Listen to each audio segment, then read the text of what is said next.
우리가 인생을 살면서 가장 안타까운 순간이 언제일까요?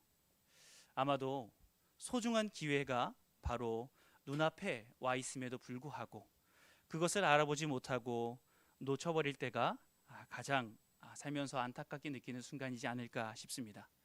제가 예전에 이 본문은 이게 아니지만 기회를 놓치지 말아야 한다라는 주제로 설교를 한 적이 있는데 한 분이 설교가 끝나고 이런 말씀을 하시는 거예요. 자기가 정말 큰 기회를 놓쳤다.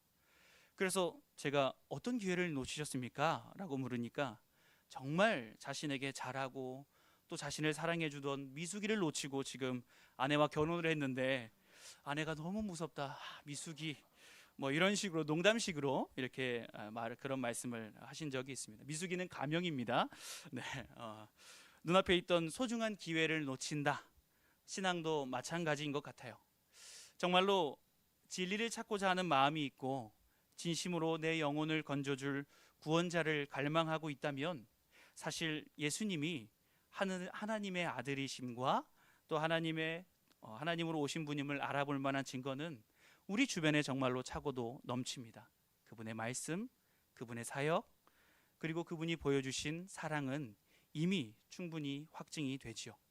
그럼에도 불구하고 오늘 본문에 등장하는 유대인들은 예수님을 바로 앞에 두고도 외면하고 거절하는 모습을 보입니다. 심지어는 그분을 죽이려고까지 하지요. 왜 이런 비극이 일어나게 되는 것일까요? 무엇이 그들의 눈을 가려서 이토록 어리석은 판단을 내리게 했을까요? 오늘 본문은 우리가 진리 되신 예수님께 온전히 나아가지 못하도록 하는 세 가지 방해물을 알려주고 있습니다. 이 말씀을 통해 혹시 우리 안에도 예수님을 모시는 일을 방해하는 숨은 마음들이 있진 않나 깊이 성찰하며 그 방해물을 넘어서 주님과 함께하고 있음을 다시 한번 깨닫는 그런 시간이 되기를 간절히 소망합니다. 예수님께 나아가는 길을 가로막는 첫 번째 방해물은 바로 사람에 대한 두려움입니다. 우리 인간에게는 본능적으로 군중 속에 묻혀가려고 하는 심리, 그리고 대세를 따르려고 하는 마음이 있죠. 괜히 다른 소리를 했다가 사람들의 눈총을 받거나 공동체에서 소외될까봐 두려워하는 마음이 우리 안에 있다는 것입니다. 12절에 보면 예수에 대하여 무리 중에 수군거림이 많아 어떤 사람은 좋은 사람이라 하며 어떤 사람은 아니라 무리를 미혹한다 라고 기록을 합니다. 사람들 사이에 예수님에 대한 진지한 토론과 인식이 일어나고 있었던 것이죠. 이걸로 보아서 유대인들 중에는 예수님의 말씀을 듣고 그분을 메시아로 인식하거나 긍정적으로 생각하는 그런 자들이 분명히 있었던 것 같습니다. 하지만 13절은 매우 뼈아픈 현실을 기록하고 있어요. 그러나 유대인들을 두려워함으로 드러나게 그에 대하여 말하는 자가 없더라. 여기서 말하는 유대인들이라면 당시의 종교 권력자들인 대제사장과 바리새인들을 의미합니다. 사람들은 진리가 무엇인지를 알아요. 그러나 권력자들의 눈치를 보느라 입을 닫아버렸습니다. 그렇다면 왜 그렇게까지 그들은 눈치를 봤을까요? 당시 유대인들이라 불리는 종교 권력자들에게 찍힌다는 것은 단순히 미움을 받는 정도가 아니었기 때문입니다. 유대교 공동체에서 출교를 당한다는 것은 가족과 친지로부터 끊어지고 경제적인 활동이 막히며 평생 쌓아온 모든 사회적인 관계가 무너지는 것을 의미했습니다. 직장으로 치면 어떤 사내의 블랙리스트에 오르게 되는 것이고, 동네로 치면 우리 가정이, 내 자식도, 내 아내와 내 남편이, 혹은 내가 아예 없는 사람으로 취급을 당할 수가 있게 된다는 것이죠. 그래서 사람들은 속으로는 예수님이 정말 하나님이 보내신 분이다, 메시아다 라고 생각하고 확신하면서도 겉으로는 침묵을 지키거나 대중의 눈치만 살피는 길을 택했습니다. 요한복음 9장에 나오는 맹인의 부모도 마찬가지였습니다. 평생 앞을 못 보던 그 아들이 눈을 떴는데 그 기적을 행하신 주님을 증언하기보다 아들이 다 컸으니 직접 물어보라 라고 말하면서 유대인들 앞에서 발을 빼는 모습을 보이죠. 왜 그랬겠습니까? 유대인들이 무서웠기 때문입니다. 눈치를 보고 두려웠기 때문입니다. 내 자식의 눈을 뜨게 해준 은인보다 내 당장의 안위를 보장해주는 권력자들의 눈치가 무서웠던 것이지요. 교회 여러분, 사실 우리에게 이 유대인들의 모습이 남일 같지 않아 보입니다. 우리에게는 평생 사람의 도리를 다하고 주변과 두루두루 적당히 어울리는 것이 미덕이라는 그런 문화가 있기 때문이죠. 특히 이런 문화는 집안에 대소사가 있을 때에, 또 갈등이 있을 때에 발휘되곤 합니다. 믿지 않는 집안 어른들이나 형제들 사이에서 이번 한 번만 좀 맞춰주면 안 되겠니? 너만 유별나게 굴어서 집안 분위기를 깨서 되겠니? 라는 그런 핀잔을 들으면 참 마음이 무거울 때가 있습니다.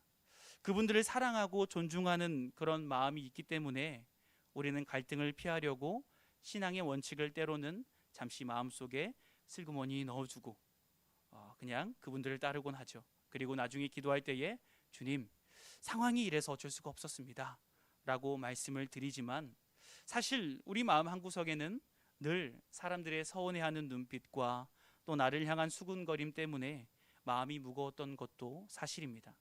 하지만 교회 여러분, 오늘 이 밤에 우리가 이 무거운 짐을 주님 앞에 내려놓기를 원합니다. 사람의 기분을 맞추려 애쓰다 보면 우리는 평생 그들의 반응에 일희일비하며 살 수밖에 없습니다. 주님은 우리가 그런 눈치의 감옥에서 살기를 원치 않으세요. 오히려 우리가 하나님의 기쁨을 구하며 당당히 설 때에 우리 영혼이 세상이 줄 수 없는 자유함을 느끼게 됩니다. 우리가 세상의 눈치를 보느라 신앙을 뒤로 숨길 때에 주변 분들은 우리를 때로 성격 좋은 사람이다 라고 부를지는 몰라도 주변 사람들이 우리를 통해 살아계신 예수님을 발견하기는 어렵습니다. 오히려 우리가 부드럽지만 단호하게 때로는 나는 하나님을 사랑하는 사람이라서 이 부분은 양보하기가 어렵습니다 라고 선을 그을 때에 처음에는 서운해 보일지는 몰라도 결국 사람들은 깨닫게 될 것입니다. 저 사람을 버티게 하는 진짜 힘은 저 신앙에서 나오는구나 하고 말이죠. 여러분, 오늘 하루 사람들에게 치이고 상처받고 눈치 보며 지친 마음으로 오신 분이 있으십니까? 그 사람들의 입술과 시선에 매여있던 어떤 미안함과 두려움을 이 자리에서 주님께 맡겨드리기 원합니다. 그리하여서 하나님의 사랑받는 자녀로 오직 하나님 한 분께만 집중하는 담대한 신앙인이 되시기를 바랍니다. 미국 남부 전쟁 당시에 북군의 군목이었던 매튜 심슨의 증언인데요. 링컨 대통령이 참모로부터 전쟁 때에 이런 질문을 받았다라고 합니다. 대통령님, 하나님이 우리 북군 편에 계시겠지요? 그러자 링컨 대통령이 이렇게 대답했다고 해요. 나는 하나님이 우리 편인가에는 관심이 없네. 오직 내 한 가지 두려움이 있다면 내가 지금 하나님 편에 서 있는가 하는 것이네. 우리는 자꾸 내 주변 사람들이 내 편인가, 나를 좋게 보는가를 확인하느라 온 에너지를 다 씁니다. 하지만 진짜 평안은 사람들의 눈치를 살필 때가 아니라 내가 지금 하나님 편에 서 있는 확신이 들 때에 진짜 평안이 찾아옵니다. 남들이 나를 어떻게 보느냐보다 하나님이 나를 안아주고 계심을 신뢰하면서 당당히 서게 되는 우리 모두가 되기를 소망합니다. 이렇게 사람들의 시선이라는 방해물에 대해서 이야기를 나눴는데요. 이것보다 더 무서운 것이 있습니다. 두 번째 방해물은 내 안에서 꿈틀대는 내 욕망이라는 방해물입니다. 사람은 누구나 자기 인생의 무게중심을 나에게 두고 살죠. 평생을 자식 뒷바라지를 하고 살림을 일궈오신 우리 교우님들께서는 내 가정을 지키고 내 삶의 안정을 찾는 것이 무엇보다 소중한 가치였을 것입니다. 그런데 문제는 하나님의 말씀을 들을 때조차 그 중심줄을 옮기지 않을 때가 있다라는 것입니다. 우리는 무의식 중에 주님의 말씀을 내 삶을 편안하게만 해줄 도구로 여길 때가 있습니다. 내가 이 말씀을 따르면 내 자식이 잘 될까? 내가 이 기도를 하면 내 문제가 시원하게 해결될까? 라는 그런 질문이 앞설 때가 있다 하는 것이죠. 이것은 진리가 무엇인지 알기보다 그 진리가 나에게 얼마나 도움이 될까를 먼저 따지는 것입니다. 우리가 진리를 발견하지 못하는 이유는 말씀이 어려워서가 아니에요. 내 마음의 중심이 여전히 나라는 자리에 꽉 박혀 있어서 하나님의 뜻이 들어올 틈이 없기 때문입니다. 오늘 본문 17절에서 주님은 그 핵심을 찌르십니다. 사람이 하나님의 뜻을 행하려고 하면 이 교훈이 하나님께로부터 왔는지 내가 스스로 말함인지 알리라. 하나님, 내 상황이 어떻든 내게 이익이 되든 안 되든 주님의 뜻이라면 무조건 따르겠습니다 라는 순종의 의지가 있는 사람에게는 주님의 말씀이 선명하게 들립니다. 하지만 내 마음에 들어야 믿겠다라는 고집을 부리는 사람에게는 주님의 말씀이 나를 귀찮게 하는 잔소리로만 들리게 되죠.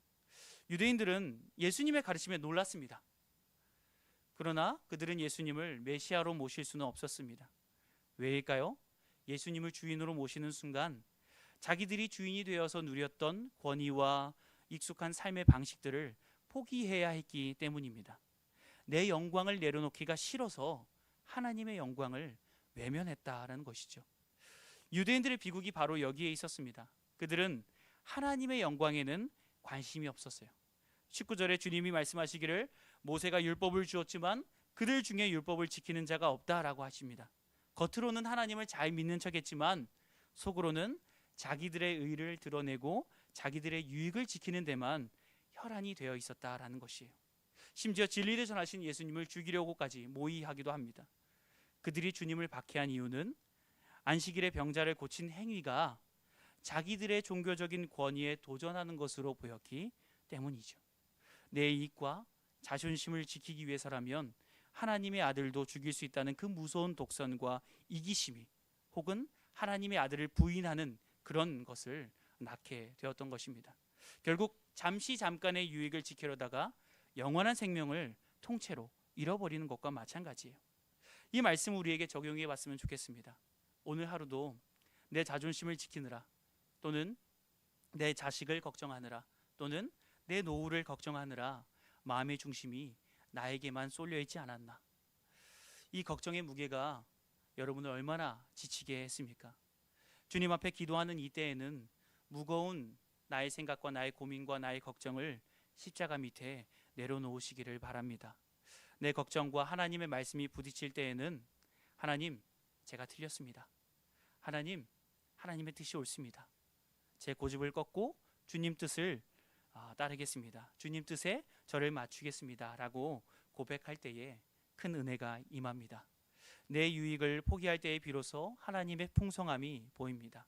오늘 이 저녁에 주님, 이제는 제가 주인이 아니라 주님이 제 인생의 주인입니다 라고 고백하는 그런 은혜가 있기를 원합니다. 내 좁은 생각보다 하나님의 크신 계획이 훨씬 완벽하다는 것을 믿고 나를 비워서 주님으로 채우는 복된 저녁이 되시기를 축복합니다. 이것은 실제적인 예화는 아닌데요. 이제 유명한 이야기입니다. 아마 들으면 아실 건데요. 어떤 사람이 산에 올랐다가 그만 발에 헛디뎌서 낭떠러지로 떨어지게 되었습니다. 다행히 떨어지던 중에 나무 뿌리 하나를 이렇게 손으로 이렇게 필사적으로 붙잡았어요. 밑을 보니까 수십 미터 낭떠러집니다. 그래서 이 사람이 평생 한 번도 안 하던 그런 기도를 간절하게 시작했습니다. 하나님, 한 번만 살려주십시오. 한 번만 살려주시면 제가 전 재산을 바치고 평생 선교하면서 살겠습니다. 거기 누구 없습니까? 하나님, 제발 살려주십시오. 그러자 하늘에서 웅장한 목소리가 이렇게 들려옵니다. 사랑하는 아들아, 걱정 말아라. 내가 너를 구원해 주리라. 자, 이제 나를 믿고 그 잡고 있는 그 나무 뿌리를 놔라. 그 소리를 들은 사람이 잠시 침묵을 하더니 다시 이제 주변을 향해서 이렇게 소리쳤답니다. 거기 하나님 말고 다른 사람 없습니까? 제발 저 좀 구원해 주십시오. 여러분, 이게 웃기지만 이게 바로 유대인들의 모습이고 때로 우리의 모습이기도 합니다.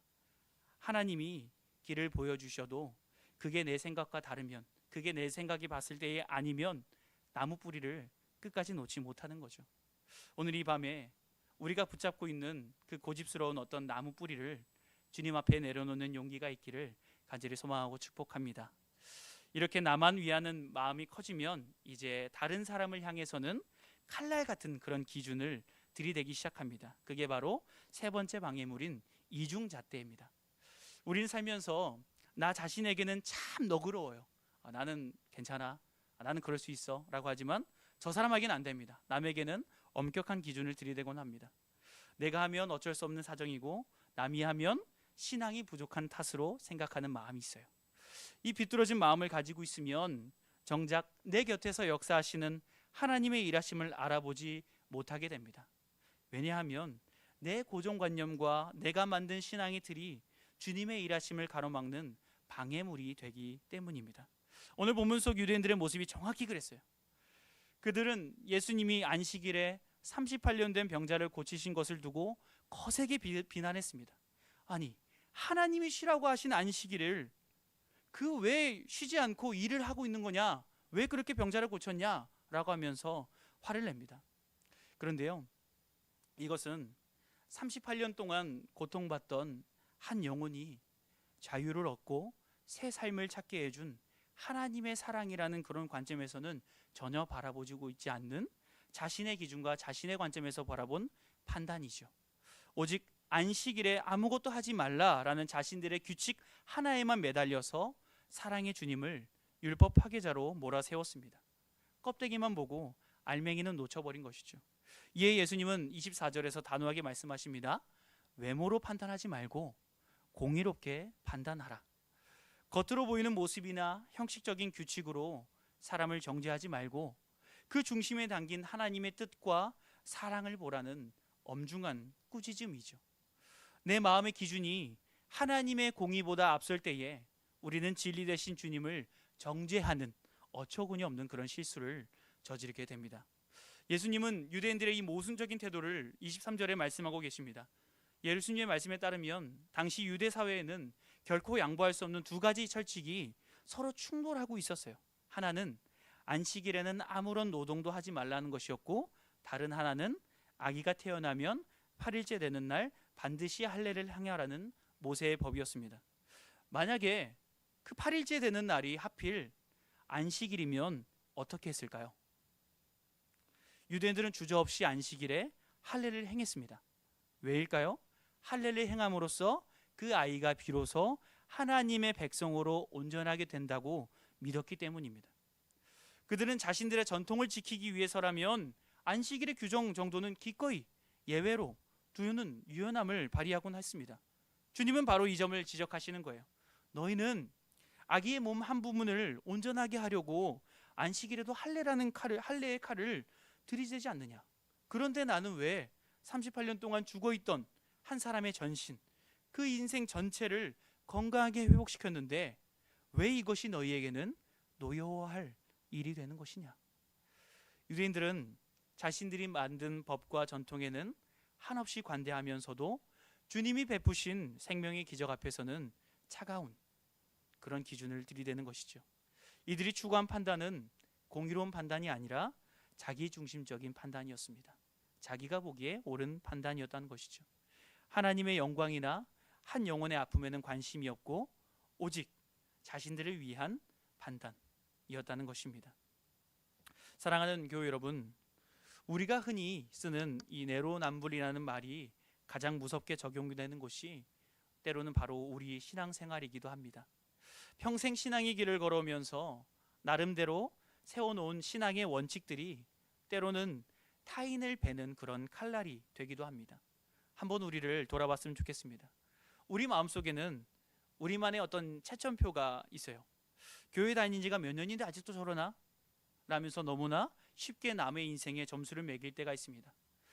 내가 바빠서 무엇인가 못할 때는 하나님이 내 형편을 아신다 라고 하면서 하는데 스스로 위로하지만 남이 자리에 보이지 않으면 열정이 식었네, 세상 잠이 빠졌네, 어디로 간 거야? 라고 하면서 혀를 차기도 합니다.